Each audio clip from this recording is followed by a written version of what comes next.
ધૂળેટીના દિવસે એક પરિવાર પોતાની ગાડીમાં સવાર થઈને રૂક્ષ્મણી સોસાયટી પાસેથી પસાર થઈ રહ્યો હતો। તે સમયે રસ્તા ઉપર ઉભેલા કેટલાક લુખ્ખા તત્વોએ ગાડી પર ગંદા પાણીની કોથળીઓ ફેંકી હતી। પરિવારે આ બાબતે વિરોધ કરતા મામલો બીચક્યો હતો। અસામાજિક તત્વોએ દાદાગીરી કરીને ગાડીની ચાવી કાઢી લીધી હતી અને અભદ્ર ગાળાગાળી શરૂ કરી દીધી હતી। ઝઘડો એટલો ઉગ્ર બન્યો કે લુખ્ખા તત્વોએ ઉશ્કેરાઈ જઈને પરિવાર પર હુમલો કરી દીધો હતો।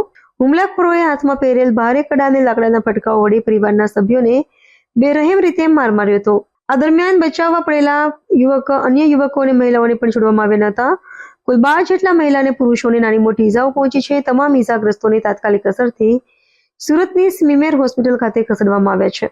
આ હુમલાની સમગ્ર ઘટના નજીકમાં લાગેલા સીસીટીવી કેમેરામાં કેદ થઈ ગઈ છે। ફૂટેજમાં સ્પષ્ટપણે જોઈ શકાય છે કે કઈ રીતે લુખ્ખા તત્વો રસ્તા પર આતંક મચાવી રહ્યા છે અને નિર્દોષ લોકોને નિશાન બનાવી રહ્યા છે। ઘટનાની જાણ થતાં જ પોલીસનો કાફલો સ્મીમેર હોસ્પિટલ દોડી ગયો હતો અને ઈજાગ્રસ્તોના નિવેદન નોંધવાની તજવીજ હાથ ધરી હતી। પોલીસે સીસીટીવી ફૂટેજ કબજે કર્યા છે અને તેના આધારે હુમલાખોરોની ઓળખ કરી તેમને ઝડપી પાડવા માટે કાર્યવાહી હાથ ધરી છે।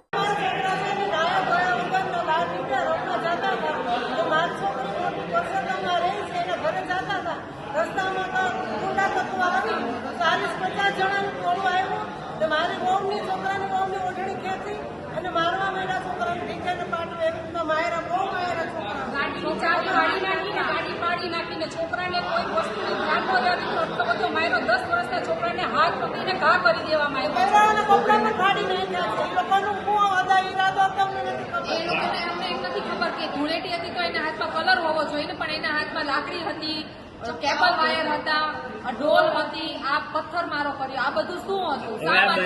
10 વર્ષના છોકરાને પટ્ટે પટ્ટે પણ મારવામાં આવેલો છે ને નિશાન પણ છે। આ બનાવ ક્યાં બન્યો? આ બનાવ પરસોત્તમ નગર બાબા સીતારામ બંધનવનના કોર્નર પર નંદનવનની ખૂણે સામે કોણ હતા? કોણ સામે ભરવાડ હતા।